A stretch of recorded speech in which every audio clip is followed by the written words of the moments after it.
Oh. Okay, purihin ng Panginoon. Ano po, nandito po kami sa loob ng tahanan ni Tatay Yogos at Nanay Clarita. Kami po magsisimula ng aming home Bible study. Pero bago kami magsimula, kami po muna ay ahawit ng papuring hawit tungkol po sa Diyos. Ano? Ang sabi po sa 149 ng hawit, verse 1, purihin si Yahweh o Diyos. O si Yahweh ay purihin, awitan ng bagong awit, purihin sa pagtitipon nitong mga tapat sa Kanya. Ayan. Kami po ay nagkakatipon para sa pangalan ng Diyos, kaya awitan muna namin siya. At ang aming pong awit ay kay buti-buti mo, Panginoon. Okay?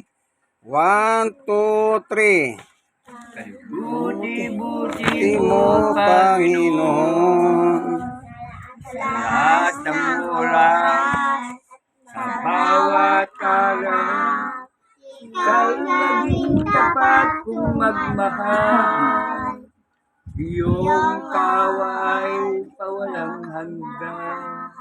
Pinupuri, sinasamba kita, dakilang Diyos at Panginoon. Tunay na nga'y ika'y walang katulad. Tunay ika'y di na magbabago. Natuloy sa Diyos, lahat ang buti sa iyo. Kay buti-buti mo, Panginoon, sa lahat Ng oras, sa bawat araw, ika'y laging tapat kong magmahal. iyong kaway walang hanggan. Pinupuri, sinasamba kita, dakilang Diyos at Panginoon. tunay kay walang katulad. Tunay kay hindi magbabago. Natuloy sa Diyos, lahat Aming nagmamahal.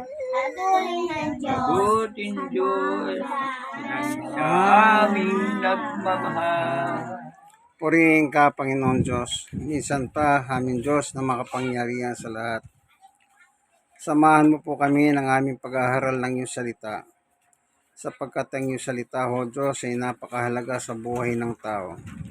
Yan ay pagkain ng aming pangkaluluwa. Kaya pagpalain mo po ngayon ang aming gagawing home Bible study sa hapon pong ito ng Sabado. Salamat po, Panginoon Diyos, sa ngalan ni Jesus. Amen and amen. Praise God. Kala ko tapos na tayo.